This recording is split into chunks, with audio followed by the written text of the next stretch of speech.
Hello everyone and welcome back. एक और fresh new blog में आप सभी दोस्तों का फिर से स्वागत है। मॉर्निंग की स्टार्टिंग हो चुकी है, बिल्कुल काम स्लो। मेरी मॉर्निंग की स्टार्टिंग ऐसे ही होती है। बहुत दिनों बाद ट्रेडिशनल बंगाली ब्रेकफास्ट बनने वाला है घर में। आज मैं ना घुगनी बनाने वाली हूँ, जो कि हमारे बंगाल में हर दूसरे दिन बनने वाला एक फेवरेट ब्रेकफास्ट आप बोल सकते हैं। मेरी सासू मॉम के हाथ का घुगनी बहुत टेस्टी होता है। तो ना संजू ने मुझे बोला कि आज ना थोड़ा सा घुगनी और पूरी बनाओ। घुगनी बेसिकली मटर का जो दाल होता है ना, उसी से जैसे हम लोग काबुली चने वाले दाल बना देते हैं या राजमा बनाते हैं, ये ऑलमोस्ट वैसा टाइप का ही है, लेकिन ये मटर की दाल से बनता है। पूरियों के लिए आटा भी मैंने लगा दिया है, थोड़ा सा रिफाइंड ऑयल भी मैंने गर्म बिठा दिया है। मेरे घर में इंस्टेंट वाली पूरी बनती है। गोल गोल पूरी मैं बहुत ही कम बनाया करती हूँ टाइम को सेव करने के लिए। हमेशा ना ये नेम मेरी सासू मॉम ने दिया है कि विजया समोसा वाला पूरी बनाती है। तो ना समोसे वाला पूरी जो कि ना शॉर्टकट में बनती है, बिल्कुल वही वाला पूरी बना रही हूँ मैं। एंड मुझे स्पेशली ये वाला पूरी बनाने में एंड काउंट करने में कि कितनी पूरी मैंने बनाई है वो करने में ईजी रहता है, इसलिए फ्रीक्वेंटली मैं ऐसा ही पूरी बनाती हूँ। एक लोई से 4 पूरी का पीस आपको मिल जाता है अगर आप बीचों बीच से 4 भागों में इसको कट करते हैं। तो सुबह के टाइम सब लोग 4-4 यानी कि एक रोटी जैसा ही जो पूरी है ना वो लेते हैं। तो उसी हिसाब से ही ना मैं सबके लिए यहाँ पर पूरियाँ बना रही हूँ। इतने में ही संजू एंड समायरा दोनों किचन में आते जा रहे हैं। खुशबू इतना बढ़िया फैला है घुगनी का। वैसे तो कोलकाता में कई टाइप के स्ट्रीट फूड बहुत ज़्यादा फेमस है, जैसे कि एग रोल, पुचका यानी कि गोलगप्पा।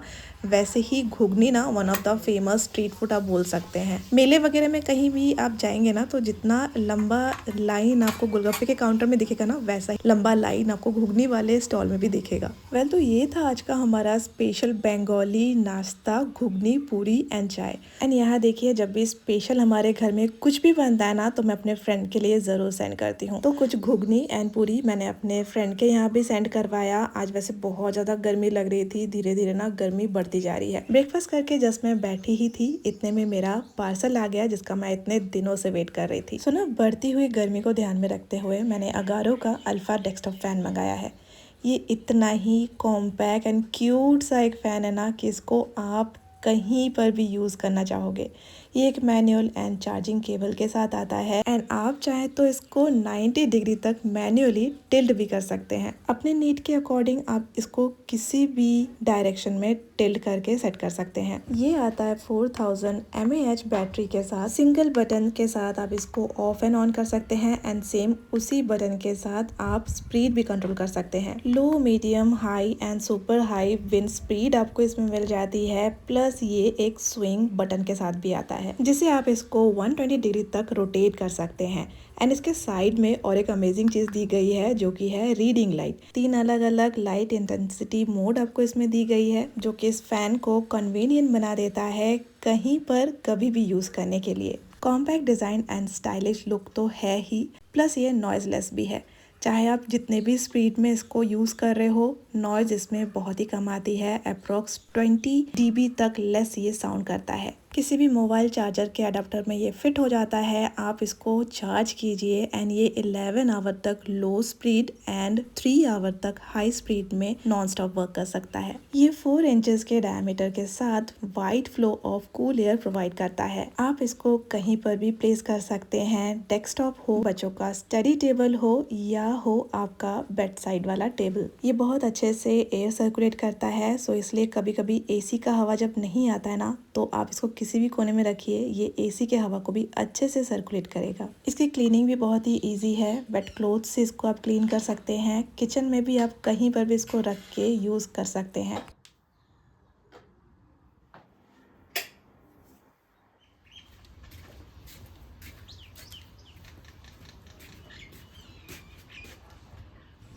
मौसम कब कौन सा रूप ले ले अभी ना पता ही नहीं चल रहा है। कभी गर्मी हो रही है, कभी अचानक से ना बारिश हो जा रही है एंड वापस जितने भी ठंडी वाले कपड़े मैंने ट्रंक पे रख दिए, कभी कभी तो ऐसा भी लग रहा है कि एक दो शायद जैकेट मुझे बाहर रखना चाहिए था, क्योंकि इतनी ज़्यादा सर्दी फिर से फील हो रही थी। तो मौसम ना अभी ऐसा ही कुछ चल रहा है। आज तो वैसे बहुत प्यारा सा खिला खिला सा धूप निकला है। सुबह सुबह उठ के ना कपड़े भी सारे वॉश कर दिए थे मैंने, वही मैं छत पे रख रही हूँ। और जो लास्ट वाले कुछ ब्लॉग में मैं अपने थ्रोट इन्फेक्शन के बारे में बोल रही थी, वो फिर से ना ट्रिगर हो गया है। पता नहीं क्या हो रहा है, ये थ्रोट इन्फेक्शन ठीक ही नहीं हो रहा है।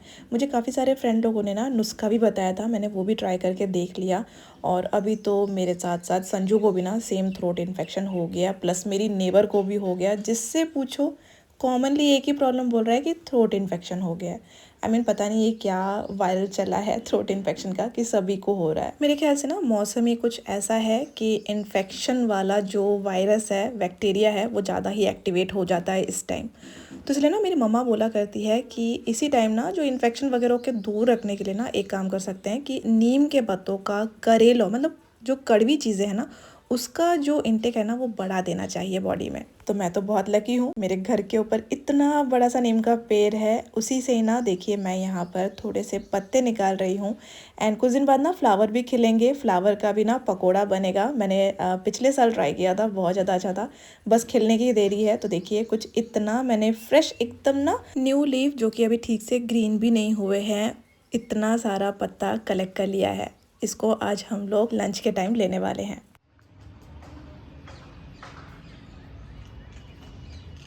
जैसा कि मैंने बताया था कि आजकल मैं कंपोस्ट अपने छत पर ही बना रही हूँ। तो हांडी आपको याद है मेरे घर में था, वो थोड़ा सा डैमेज हो गया तो मैंने उसको डिस्कार्ड नहीं किया। देखिए कंपोस्ट आजकल मैं उसी में बना रही हूँ। जितने भी सब्जियों के छिलके वगैरह हैं वो कलेक्ट करती हूँ एक दिन का पूरा, एंड रोज आके इसी हांडी में मैं वो रख के जाती हूँ। ऊपर से कुछ सूखे पत्ते डाल देती हूँ एंड थोड़ा सा ना उसको मिक्स कर देती हूँ। मिक्स करके वापस से ढक देती हूँ। छोटी बैच में मैं ट्राई कर रही हूँ, एटलीस्ट मैं बनाकर देख तो लूँ कि मुझसे ये बन भी पाएगा कि नहीं, फिर बड़े बैच में इसको बनाएंगे।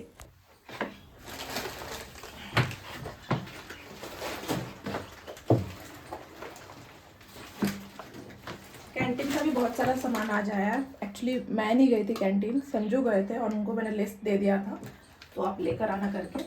तो वही सब लेकर आया है, इसको भी ऑर्गेनाइज करना है। आया है जीरा का पैकेट, मैगी बोला था लाने के लिए, मैगी आया है। मैगी तो मस्त है, समायरा घर पे है, मैगी आएगा ही। बिस्किट समायरा की चीज़ है, सब आपके लिए है। केक आया है, ओरियो आया है।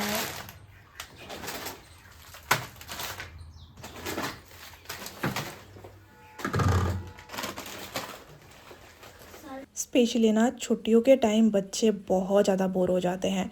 वो भी घर में बैठ बैठ के यही चीज़ करने का कोशिश करते हैं कि किसी भी चीज़ में थोड़ा सा ना मन लगाए रखे।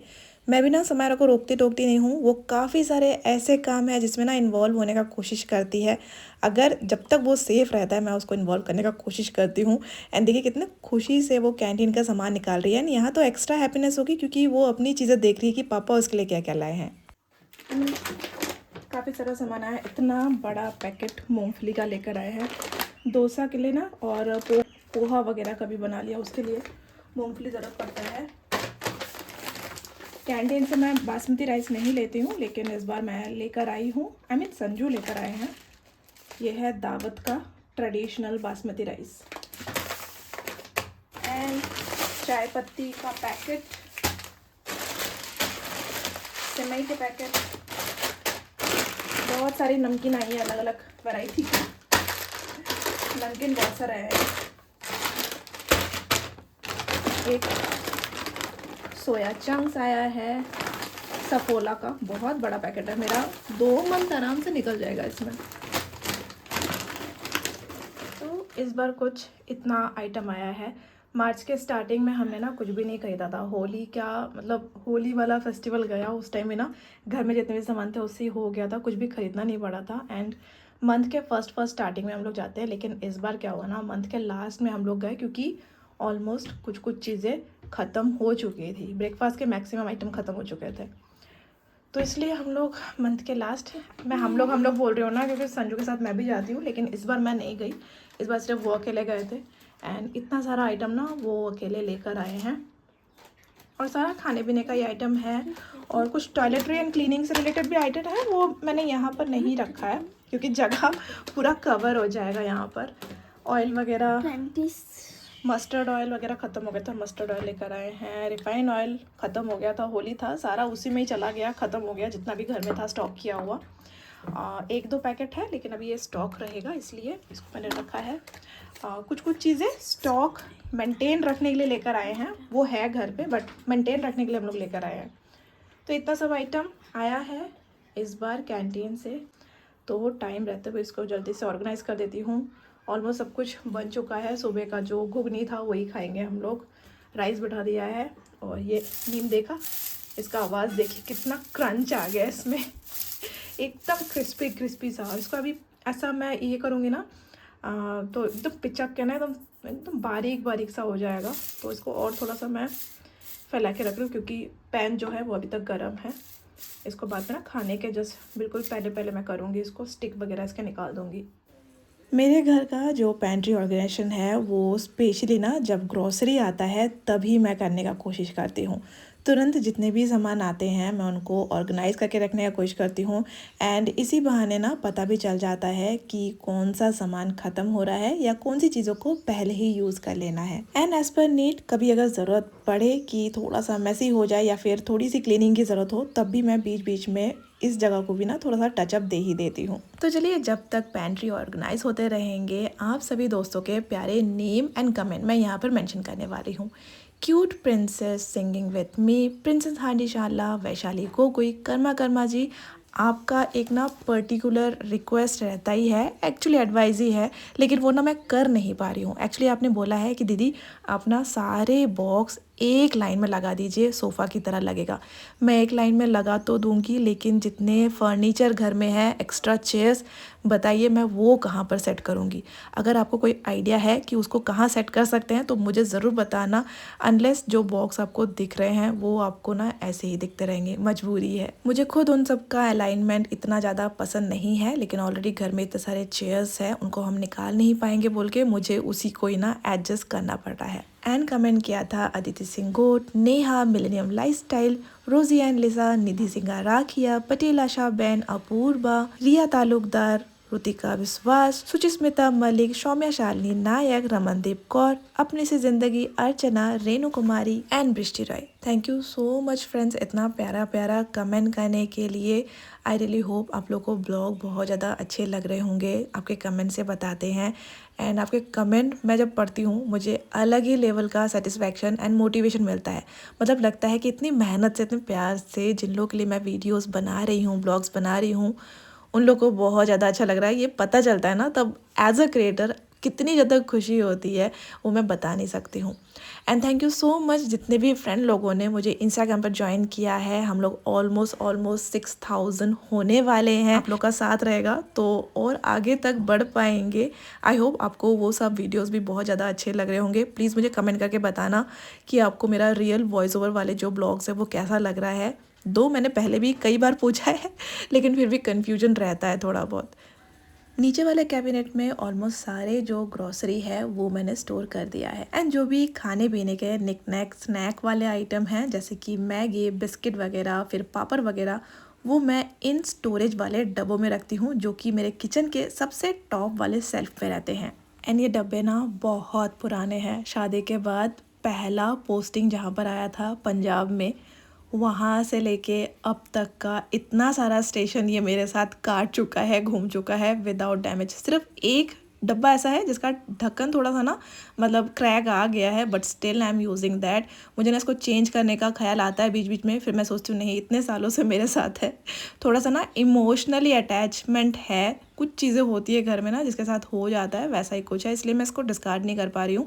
नहीं तो अभी इतने प्यारे प्यारे, इतने नए नए डिज़ाइन के ना बॉक्सेस आ रहे हैं, स्टोरेज बॉक्सेस, कि मन करता है, सच बताऊँ तो सही में मन करता है, लेकिन मैं फिर भी नहीं ले रही हूँ। तो जब भी मेरा पेंट्री ऑर्गेनाइज हो जाता है उसके बाद वाला जो काम होता है कि जितने भी डस्ट पेंट्री से बाहर निकले हैं उसको समेटना, प्लस जितने भी कैबिनेट के डोर्स वगैरह है उसको भी ना एक बार किचन क्लीनिंग स्प्रे से वाइप कर देना। देखिए फ्रीक्वेंटली ना इस जगह पर नज़र जाती नहीं है, लेकिन आप इसके लेवल में होके जब बैठेंगे ना तब नज़र आएगा कि इस जगह में कहाँ कहाँ ना मतलब तेल के छींटे हैं या फिर किसी कड़ी के छींटे पड़ गए हैं, तब जाके पता चलता है। तो सबसे थका देने वाला काम जो है आज के दिन का वो था ग्रोसरी को ऑर्गेनाइज़ करना एंड पेंट्री को थोड़ा सा क्लीन करना, वो हो चुका है। अभी थोड़ा सा ना घर को ऑर्गेनाइज़ कर देते हैं। प्रिंसेस हांडी शाला जी, आपने पूछा था कि दीदी आप सिलेंडर को कैसे हाइड करते हैं। तो देखिए एक कुर्ता लिया है, ये तो दोनों साइड से कट है। आप ना कोई मतलब विदाउट कट कोई ड्रेस ले सकते हैं अपना डिस्कार्ड किया हुआ, जिसको आप और यूज़ नहीं करेंगे। उसके जैसे ना नेक की तरफ से आप एक गडर या रबर बैंड बांधिए, उसको उल्टा करके आई मीन सीधा करके उसको वापस से सिलेंडर के ऊपर ना, जैसे छोटे बच्चों को कपड़े पहना देना लिटरली वैसे ही आपको कपड़े पहनाने हैं। बस आपका सिलेंडर पूरी तरीके से हाइड हो जाएगा। आप स्कर्ट का भी यूज़ कर सकते हैं। मैं तो इसके पहले अपने डिस्कार्ड किया हुआ जो 1 पीस मैक्सी गाउन होते हैं उससे भी मैंने सिलेंडर ढका था, लेकिन ये वाला ना एक कुर्ता है जो कि दोनों साइड से कट है, बट स्टिल ये अच्छी तरीके से ना जो सिलेंडर है उसको हाइड कर रहा था। तो इस बार मैंने इसी को यूज़ किया। एक बार ना इसी चीज़ को लेके एक नेगेटिव कमेंट भी मुझे रिसीव हुआ था। किसी ने ना कमेंट करके बोल दिया मीशो पे ये इतने का मिलता है, ख़रीद क्यों नहीं लेती हो। तो मतलब लोग भी ना कैसे कैसे माइंड से देखते हैं, क्या कुछ नहीं कमेंट कर देते हैं बिना सोचे समझे। मतलब कुछ लोग होते हैं ना, मैं उन लोग के लिए तो डेफिनेटली ब्लॉग्स नहीं बनाती हूँ, लेकिन हाँ कभी कभी कुछ ऐसे कमेंट होते हैं कि इग्नोर करना भी चाहूँ तो ना हंसाने के लिए या फिर याद दिलाने के लिए अपने आप को कि नहीं, काफ़ी सारे दुनिया में ऐसे लोग हैं कि आपको हमेशा नेगेटिव बातें ही बोलेंगे। तो देखिए कंटेंट क्रिएशन की दुनिया में बहुत सारा चीज़ है जो लोगों को पता नहीं है। उसमें से सबसे बड़ी बात ये भी है कि जैसे लोग अप्रिशिएट करेंगे उनकी भी काउंटिंग कम नहीं है। वैसे 2-4 लोग ज़रूर ऐसे मिलेंगे जो लोग ना आपके काम से आपसे चिढ़ बैठेंगे। वो मतलब अपने लाइफ में ही वो लोग खुश नहीं होते हैं। पता नहीं किस मूड से झगड़ा हुआ होगा, बॉस के साथ झगड़ा हुआ होगा, हस्बैंड के साथ झगड़ा हुआ होगा, उस मूड के साथ आपका ब्लॉग देखेंगे, आप इतना खुश हो, आपसे देख के वो लोग जलने लगेंगे। मतलब ईगो वाला चीज़ हमेशा वीडियो में भी देख के ईगो वाला चीज़ आ जाता है। काफ़ी सारे लोग ऐसा होते हैं, बिना सोचे समझे करते हैं ये वाला चीज़। तो या अगर कंटेंट क्रिएशन में आप सोच रहे हैं कि नहीं आगे बढ़ेंगे, तो इन सब चीज़ों को आपको डील करना आना चाहिए। तो यहाँ पर पैन को अच्छे से गर्म कर लिया है और जो नीम के पत्ते थे उसको भी ना अच्छे से मैंने वॉश कर लिया था। अभी थोड़ा सा स्प्रेड करते हुए इसके ऊपर मैं डाल दूँगी। ड्राई रोस्ट करना है हमें, कोई भी ऑयल का यूज़ मत कीजिए, सिंपल ड्राई रोस्ट के लिए इसको जस्ट स्प्रेड करते हुए करना है।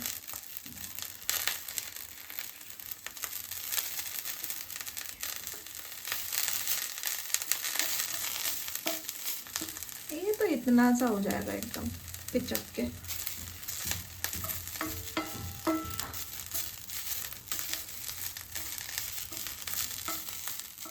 तो यहाँ पर नीम के पत्ते भी ड्राई रोस्ट हो चुके हैं। मैं फटाफट से नहा कर भी आ गई हूँ। आज ना लंच का इतना कोई टेंशन था नहीं, सुबह सुबह जो घुगनी था वो ज़्यादा करके ही मैंने बनाया था, वही है। एंड नीम के पत्ते तो ऑफकोर्स रहेंगे ही। मैं तो नीम के पत्तों से ही राइस खाने वाली हूँ, लेकिन हमारे बंगाल में ऐसा बोलता है कि कड़वा खा के कभी भी ना उठना नहीं चाहिए, कोई भी खाना ख़त्म नहीं करना चाहिए। फिनिशिंग हमेशा मीठा या फिर किसी दूसरे टेस्ट के साथ करना चाहिए। तो उसके लिए मुझे थोड़ा सा घुगनी लेना पड़ेगा। लेकिन देखिए मैंने यहाँ पर ड्राई रोस्ट किया हुआ पत्ता लिया है, नीम का पत्ता, उसमें थोड़ा सा सरसों का तेल डाला है, उसमें थोड़ा सा नमक डाला है एंड इसमें डलेगा गरम गरम भात। और कुछ नहीं चाहिए फ्रेंड्स, ये इतना टेस्टी लगता है ना, बहुत ज़्यादा कड़वा नहीं लगता है, लेकिन इतना फ्लेवर जो आता है ना। हमारे यहाँ पर ना नीम बेगुन मतलब बैगन के साथ बनाया जाता है नीम का पत्ता, वो भी बहुत ज़्यादा अच्छा लगता है। बैगन के साथ मुझे अच्छा नहीं लगता वैसे, लेकिन मैं ऐसे खाना ज़्यादा पसंद करती हूँ। तो देखिए यहाँ पर ना मैं एक एक निवाला रेडी रख रही हूँ कि किसी को भी कोई ना बहाना बनाने का मौका ना मिले कि मैं नहीं खाऊंगा, मैं नहीं खाऊंगी। तो समारा वैसा करती नहीं है, संजू का लेके बहुत ज़्यादा टेंशन रहता है, वो नहीं खाना चाहते हैं। तो यहाँ पर ना किसी को भी कुछ बोलना ना पड़े, इसलिए देखिए रेडी कर रही हूँ। सबको एक एक खाना ही पड़ेगा और बाकी जितना बचेगा वो तो डेफिनेटली मैं खाऊंगी ही। वेल आई रियली होप आज का ब्लॉग भी आप सभी ने बहुत ही एंजॉय किया होगा फ्रेंड्स। फिर मिलेंगे बहुत ही जल्द एक और नए ब्लॉग के साथ। तब तक के लिए bye, take care and thanks for watching.